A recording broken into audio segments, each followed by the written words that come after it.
Bonjour et bienvenue à l'émission Passion pour Dieu avec Pasteur Bola Oguelembe. Dans quelques instants, Pasteur Bola va continuer la série d'enseignements sur le Saint-Esprit. Tout de suite, l'épisode numéro 2, le Saint-Esprit dans le Nouveau Testament, première partie.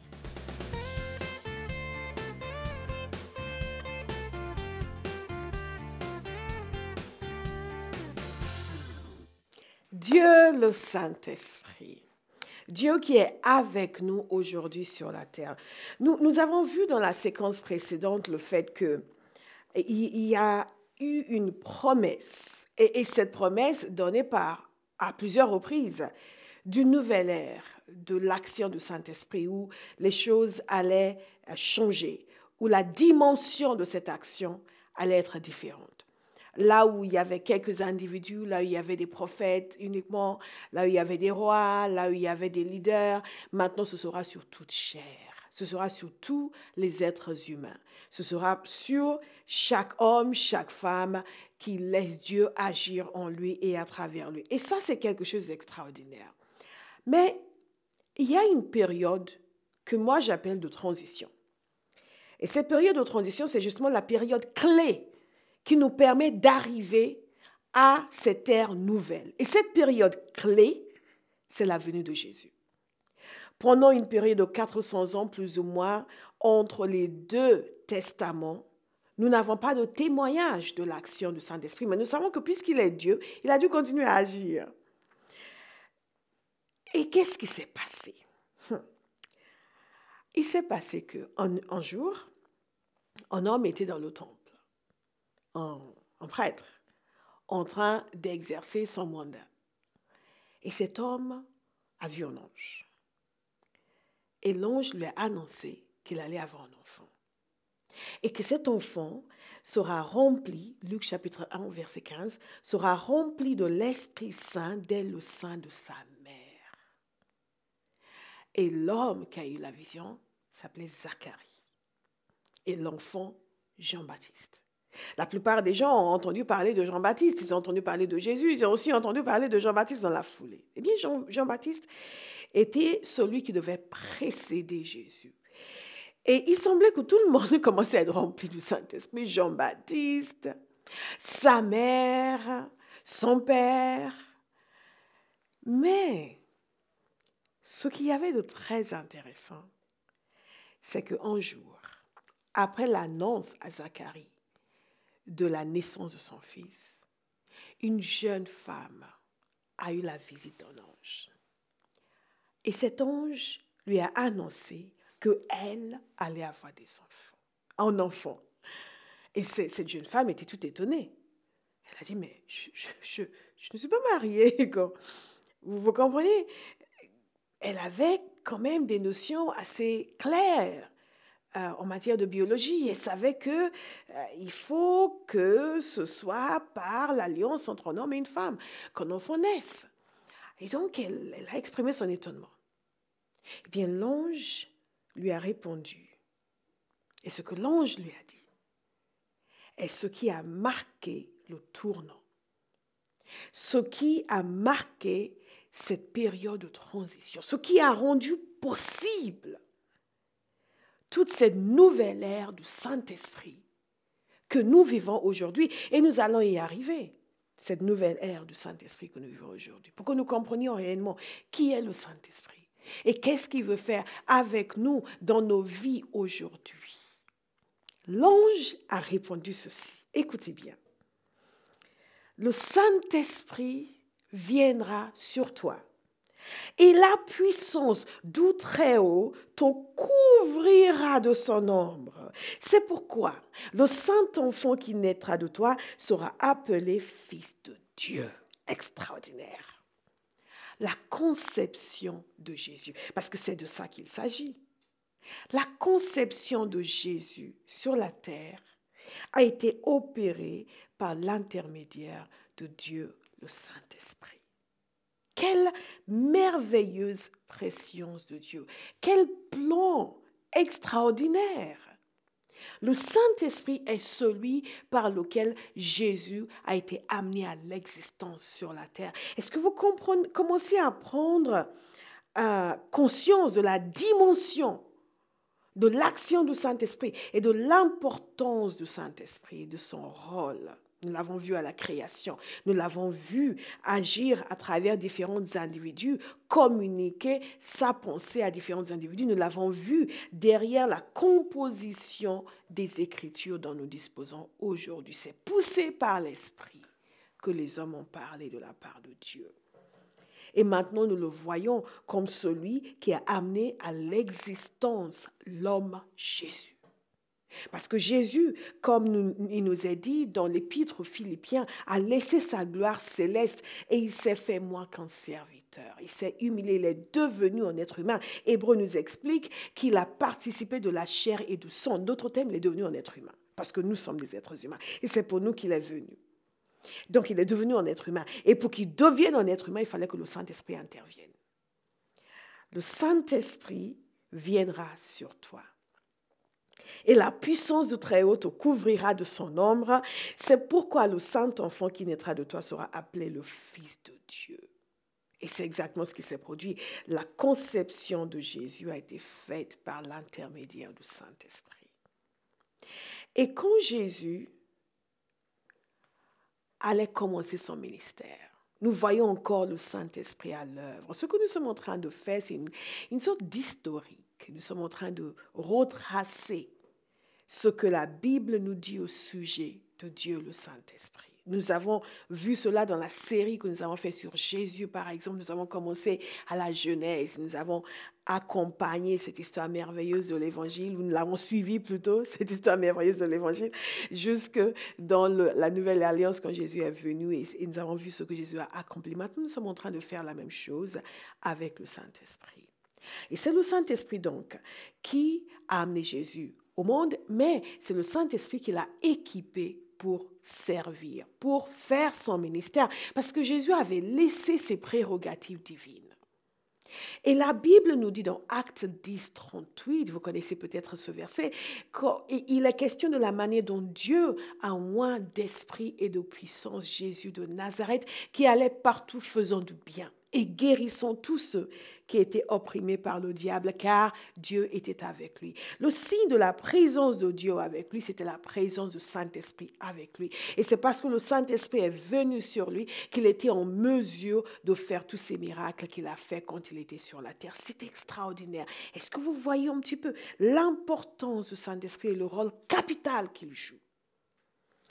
Et certains vont dire, oui, mais je pensais que le Saint-Esprit, c'était juste l'influence de Dieu ou la puissance de Dieu. Non, le Saint-Esprit est une personne. Il parle, la parole de Dieu nous dit qu'il parle. Il peut être attristé. Il y a un verset qui nous encourage à ne pas attrister le Saint-Esprit. Il a des émotions. Il parle. Il communique. Il enseigne. Nous allons voir cela dans quelques instants. Il a tous les attributs de la personnalité d'une personne. C'est important de le comprendre parce que le Saint-Esprit a été assez méconnu dans l'histoire de l'Église au point où nous passons à côté des choses qu'il est censé opérer dans nos vies. Donc, je vous encourage vivement à ouvrir votre cœur à Dieu, le Saint-Esprit, à laisser l'œuvre de Jésus s'accomplir parfaitement dans votre vie. Vous recevez Jésus comme votre Seigneur et ensuite vous laissez le Saint-Esprit agir en vous, vous ouvrez les yeux, vous montrez des choses. Nous allons voir tout cela dans quelques instants. Mais en regardant l'action du Saint-Esprit dans le ministère de Jésus, cela nous permet de comprendre davantage l'importance du Saint-Esprit. Si Jésus avait besoin du Saint-Esprit, nous avons besoin du Saint-Esprit. Il allait partout faisant du bien. Déjà à son baptême, si vous regardez ce que disent les Écritures au baptême de Jésus, qu'est-ce qui s'est passé? Le Saint-Esprit est venu sur lui. Et le Père a parlé du ciel. Et là encore, nous voyons le Père, le Fils et le Saint-Esprit en action.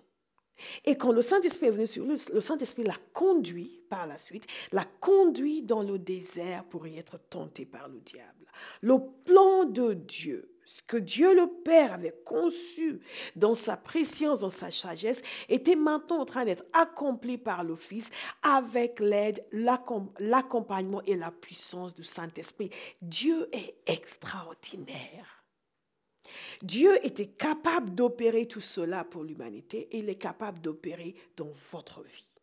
C'est important de le suivre. À son baptême, il a été oint pour prêcher. Et vous savez, Jean-Baptiste, il a eu une phrase très intéressante au sujet de Jésus et le Saint-Esprit. Jean-Baptiste a dit ceci, « Moi, je vous baptise d'eau pour vous amener à la repentance. Mais celui qui vient après moi est plus puissant que moi et je ne suis pas digne de porter ses souliers. Lui, il vous baptisera du Saint-Esprit et de feu. » Baptiser veut dire immerger, plonger. Donc, en réalité, ce qui va se passer, vous souvenez de ce que nous avons vu dans la séquence précédente, la prophétie de Joël, la prophétie d'Ézéchiel, la prophétie d'Ésaïe, sur cette nouvelle ère de l'action du Saint-Esprit qui vient. Et Jean reprend exactement la même chose. Et pour la petite histoire, Jésus a dit concernant Jean qu'il était le plus grand de tous les prophètes. Reprenons exactement la même chose, parle du fait que non, Jésus est celui qui va nous donner la capacité d'être totalement remplis du Saint-Esprit, qui va nous baptiser dans le Saint-Esprit, plonger dans le Saint-Esprit, vivre cette dimension extraordinaire de l'action du Saint-Esprit dans nos vies. Et lorsqu'on parle du Saint-Esprit, si on veut réellement comprendre qui il est, ce qu'il fait, il est important de s'en référer à Jésus. Qu'est-ce que Jésus dit au sujet du Saint-Esprit? Il y a un passage dans Jean chapitre 7 où Jésus parle du Saint-Esprit et il dit « Celui qui croit en moi, des fleuves d'eau vive couleront de son sein, comme dit l'Écriture. » Et pour que nous puissions savoir de quoi et de qui il est question, parce que si ça s'arrêtait là, on dirait « des fleuves d'eau vive ».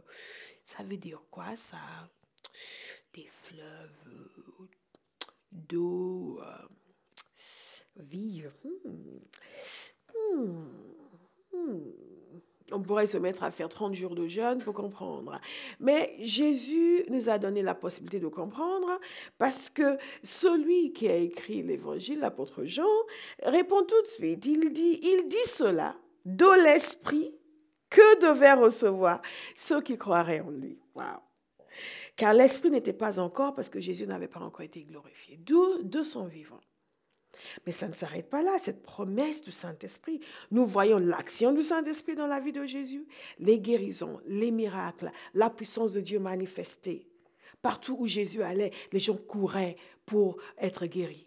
Partout où il allait. Il n'y avait pas un moment où il pouvait juste être seul au milieu de la foule. Il fallait qu'il s'isole pour rester seul.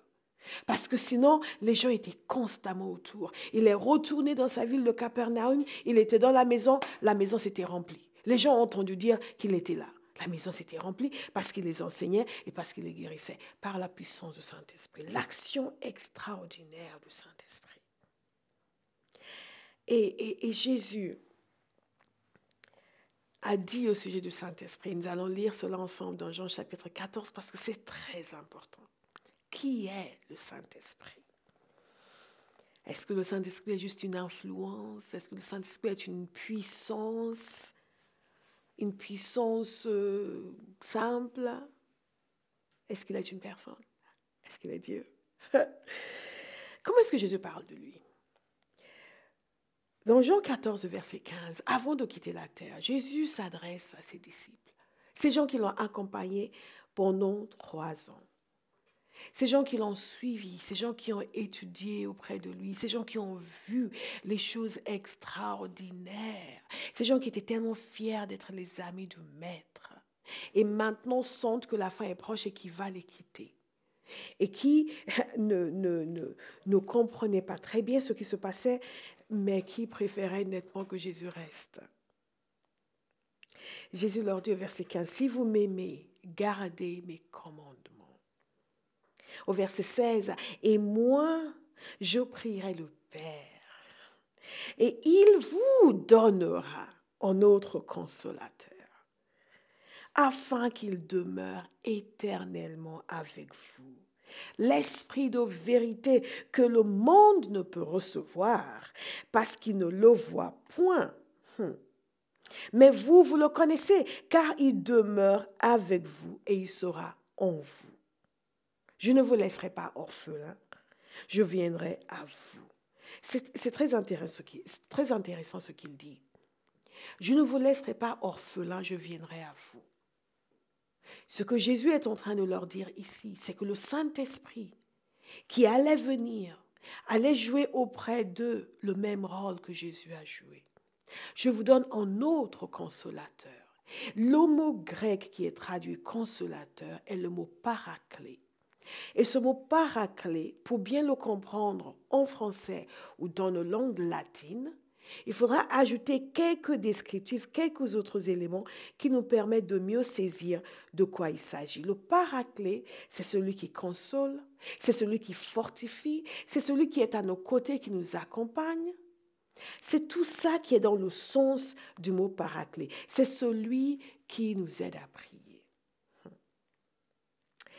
C'est celui qui est notre conseiller. C'est celui qui plaide pour nous. C'est celui qui est notre aide. C'est tout ça que le Saint-Esprit est et fait pour les disciples de Jésus. Est-ce que vous commencez à voir à quel point il est important de connaître le Saint-Esprit, de recevoir le baptême dans le Saint-Esprit? Et là, nous allons y venir dans quelques instants, ou dans cette séquence, ou dans la suivante. Au verset 25, Jésus dit ceci. Je vous ai dit ces choses pendant que je demeure avec vous. Mais le consolateur, le paraclet, le Saint-Esprit, l'Esprit Saint, que le Père enverra en mon nom, vous enseignera toutes choses et vous rappellera tout ce que je vous ai dit. Ça nous plonge tout de suite dans l'action du Saint-Esprit dans nos vies. Nous avons vu l'action du Saint-Esprit dans la vie de Jésus. L'action du Saint-Esprit dans nos vies, c'est lui qui nous enseigne. L'action du Saint-Esprit dans nos vies, c'est lui qui nous conduit dans toute la vérité. L'action du Saint-Esprit dans nos vies, c'est lui qui nous permet de comprendre la parole de Dieu. C'est lui qui l'a écrite et c'est lui qui nous permet de la comprendre. L'action du Saint-Esprit dans nos vies. La Bible nous dit dans Jean 3 que nous sommes régénérés. Et cela, c'est par le Saint-Esprit. Lorsque vous donnez votre vie à Jésus, c'est le Saint-Esprit qui agit en vous, qui fait de vous une nouvelle création. Et c'est le Saint-Esprit aussi qui travaille en nous pour nous amener à être transformés, à devenir purs, à devenir saints. Dans 2 Thessaloniciens chapitre 2, il nous parle de la sanctification de l'Esprit. Nous sommes transformés par lui. Et il y a un passage dans la parole de Dieu qui nous parle des fruits de l'Esprit dans Galates. Quels sont ces fruits? Ces fruits, ce sont la bonté, la bienveillance, vous voyez toutes sortes de vertus, la miséricorde, la patience. Et ces vertus sont opérées en nous par le Saint-Esprit. Il est celui qui nous rend purs, celui qui nous sanctifie, celui qui nous transforme. Est-ce que vous avez besoin du Saint-Esprit? Oui! Qu'est-ce qu'il fait encore dans nos vies? Nous avons vu qu'il est l'aide, le conseiller. Il va nous enseigner, il va nous montrer des choses. Il va parler à nos cœurs. Il va nous montrer dans quel sens il faut aller. Il va nous montrer dans quel sens il ne faut pas aller. Il va conduire vos pas chaque jour. Dieu, le Saint-Esprit, communique. Et nous devons le laisser communiquer avec nous. Qu'est-ce que le Saint-Esprit fait dans nos vies? Il est notre guide. Il y a autre chose. Il nous aide à prier. Si vous lisez dans Romains 8, verset 28, il parle du fait que nous ne savons pas. Il y a des fois, nous ne savons pas comment prier. Nous ne savons même pas pourquoi prier. Mais le Saint-Esprit nous aide à prier avec des soupirs inexprimables. Ça, c'est une autre dimension de l'action du Saint-Esprit, qui est celui qui nous conduit dans la prière. Dieu a des choses sur son cœur. Dieu voit des choses dans nos vies que nous ne voyons pas. Dieu voit des choses devant nous que nous ne voyons pas. Et Dieu veut que nous puissions prier pour que ces choses soient réglées selon le cœur de Dieu. Et comment est-ce que nous pouvons, si nous ne connaissons pas ces choses? Le Saint-Esprit nous aide à prier. Dans votre vie de chrétien, il est important que vous ayez une pleine dépendance vis-à-vis du Saint-Esprit. Qu'est-ce que le Saint-Esprit fait encore dans nos vies? Vous savez, même avant de venir à Jésus, quand vous annoncez l'évangile à quelqu'un, au moment où quelqu'un vous a annoncé l'évangile, qu'est-ce qui se passe? Le Saint-Esprit agit, il vous parle. Parce que la Bible nous dit que c'est lui qui convainc, qui convainc de péché, c'est lui qui convainc de justice, c'est lui qui convainc de jugement. C'est lui qui agit en nous, qui nous amène à être convaincus. Convaincus que nous sommes des pécheurs, convaincus que nous avons besoin d'être sauvés, convaincus que nous avons besoin d'être transformés, convaincus que nous avons besoin de donner notre vie à Jésus. C'est lui qui nous convainc. Qu'est-ce que le Saint-Esprit fait encore dans nos vies? Vous savez, il est aussi appelé l'esprit d'adoption. C'est lui qui, au moment où nous sommes maintenant nés de Dieu, nous rend témoignage que nous sommes enfants de Dieu. Le diable est celui qui vient vous condamner, qui vient vous dire, oui, toi, tu crois que tu es chrétien. Toi, tu ne connais rien. Toi, tu as fait ça hier, tu as fait ça avant-hier. Parce que toutes les bêtises que tu as faites avant de venir à Jésus, c'est comme ça, c'est fini comme ça. Non, ce serait facile. Et il y a beaucoup de gens qui disent, ouais, ce serait trop facile. Non, Jésus n'a pas rendu les choses compliquées. Si les choses n'étaient pas faciles, mais c'est lui qui a payé le prix. Et pour nous, c'est vraiment facile. Il suffit de croire et de donner nos cœurs à Jésus. Nos péchés sont pardonnés. Et le Saint-Esprit est celui qui nous donne le témoignage que nous sommes enfants de Dieu. C'est celui qui nous permet de voir Dieu comme notre Père. Il agit à l'intérieur de nous. Vous avez besoin du Saint-Esprit. Qu'est-ce que le Saint-Esprit fait encore dans nos vies? C'est lui qui nous donne une capacité d'action extraordinaire. C'est lui qui agit en nous et à travers nous. Et dans la séquence suivante, nous allons voir dans un peu plus de détails l'action de puissance du Saint-Esprit. Nous avons parlé de l'action du Saint-Esprit en nous, nous avons parlé de la manière dont il nous conduit, dont il nous guide, le fait que nous devons commencer à l'écouter parce qu'il va nous parler. Il va nous montrer comment faire, quoi faire. Il va nous enseigner la Bible. Il va nous permettre de comprendre les choses que nous lisons. Jésus a quitté la terre. Il est Dieu, donc il est omniprésent. Mais il a quitté la terre physiquement en tant qu'homme. Et le Saint-Esprit, maintenant, agit dans une nouvelle dimension sur la terre avec chaque homme et chaque femme. Nous sommes justement arrivés dans cette ère où c'est toute chair qui peut recevoir le Saint-Esprit. Et nous allons, dans la séquence suivante, parler d'une dimension extraordinaire de l'action du Saint-Esprit, qui est l'action du Saint-Esprit qui a démarré le jour de la Pentecôte. Bonjour, je m'appelle Béatrice, je suis conductrice de louange à la compagnie Théophile et également partenaire. Alors qu'est-ce qu'un partenaire? Un partenaire, c'est quelqu'un qui désire réellement s'impliquer dans un ministère. Et vous aussi, vous souhaitez peut-être vous impliquer dans le ministère de la compagnie Théophile. Vous pouvez être partenaire de prière en vous engageant à prier régulièrement pour Pasteur Bola et toute son équipe. Et vous pouvez aussi être partenaire financier en nous soutenant ponctuellement ou régulièrement. Pour cela, il suffit d'aller sur la rubrique partenariat de notre site. Et vous êtes nombreux. Vous êtes nombreux à nous écrire de différentes nations, du Tchad, du Liban, de l'Algérie, de l'Afrique du Sud, de l'Angleterre. C'est vraiment merveilleux de savoir que nous pouvons apporter l'Évangile dans tous ces pays et de savoir que nous sommes une bénédiction pour vous. Alors si vous aussi, vous souhaitez y participer, vous savez ce qu'il vous reste à faire. Que Dieu vous bénisse.